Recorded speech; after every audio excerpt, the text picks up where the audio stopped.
here, and welcome to a new edition of Books and Cookies Book Talk.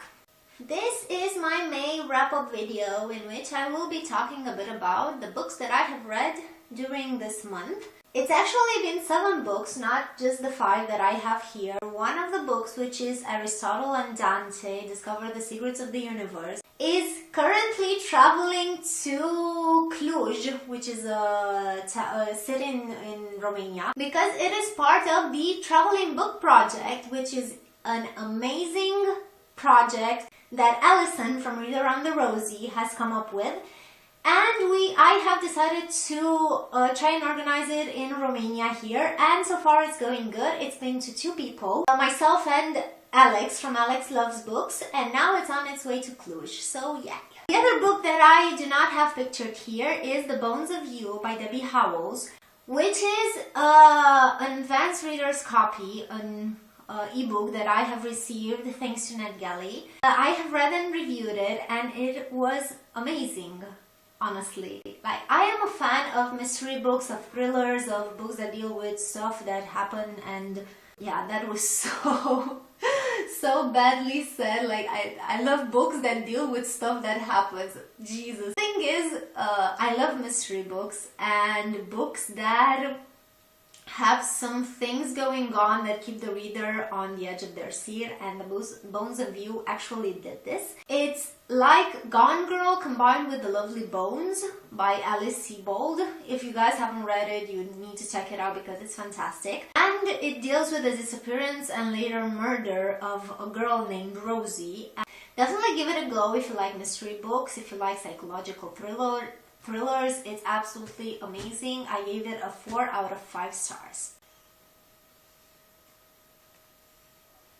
Next up, we have The Protected by Claire Zorn. I have been a fan of this author ever since I read her book, The Sky So Heavy, which actually blew my mind because it scared the crap out of me, and I have talked about it back in January when I first read it. The Protected is Claire Zorn's second novel. It's kind of a coming-of-age story. It tells the story of Hannah, which is a girl who is trying to deal with her sister's death.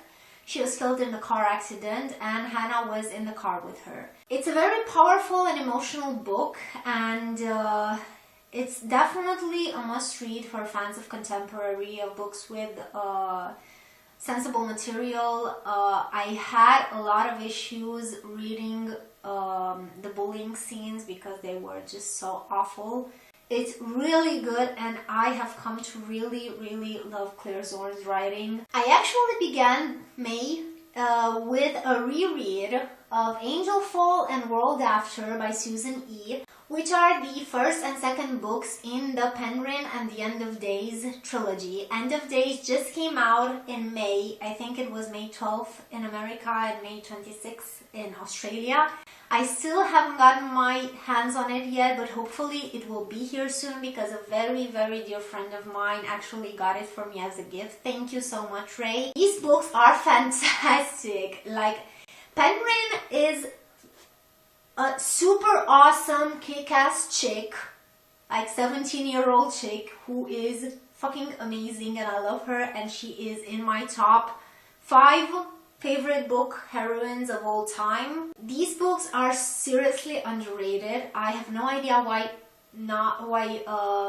more people aren't reading these, because they're amazing. They're set in a post-apocalyptic America, but it's not the apocalypse like it's actually the biblical apocalypse. Like, the angels are coming from the heavens and they're raging and destroying stuff, and it's so masterfully written. We are, I want to say trained, but I think I'm gonna stick with trained to see angels as benevolent creatures, as like fat babies with wings on their backs and halos, but this is it's nothing like what Susan E. has painted in here. Like, these angels are vicious. They're just wow. You know, blow things up first, ask questions later. These are the kind of angels that she has written in these books. Plus bonus points for the kick-ass awesome covers.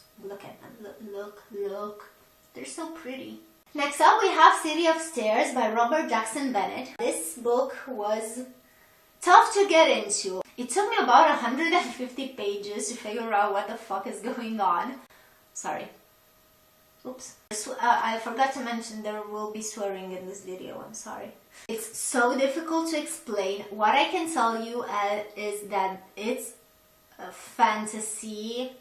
It's an adult book. There is an info dump that's so huge. It's so big and it's frustrating for a while because you literally have no idea what's going on. You try to wrap your head around the names and the mythology and just what the hell, what kind of laws are governing this world. You need to give it a while. You need to allow the author to actually do some proper world building. But as soon as you pass that critical mark, it's amazing. It's so well written. I absolutely loved it. And what's more important, so it's a mystery book. So you have this huge mystery that needs unraveling, but at the same time, it's very political.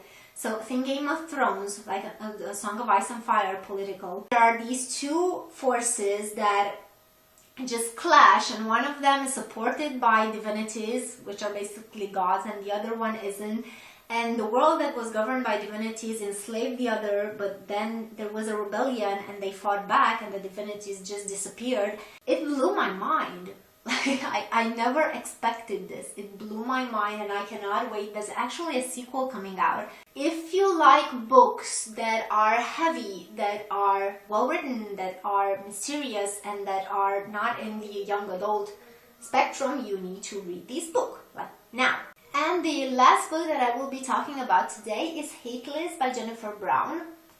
I have mentioned this book in a video, I think, in my last video, which was my video on books with problematic or sensitive material.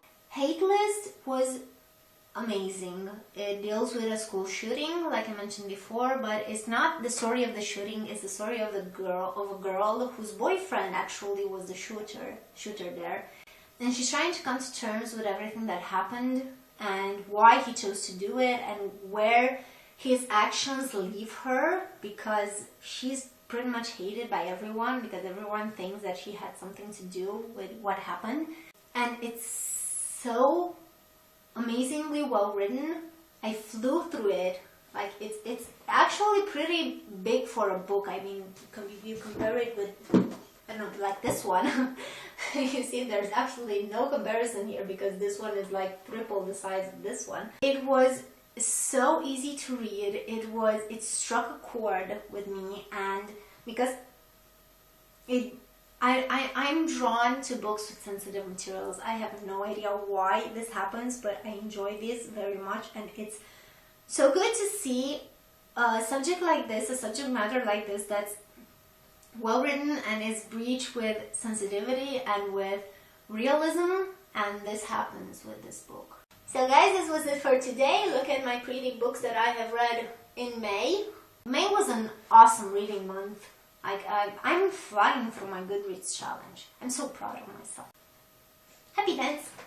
This was it for today. I hope you guys enjoyed this. I would love to hear about the books that you have read during this month. If you have any plans or what you plan to read in June, if you have any releases that you're very excited about. I will see you guys next time. Remember, books for the soul, cookies for the tummy. Bye everyone!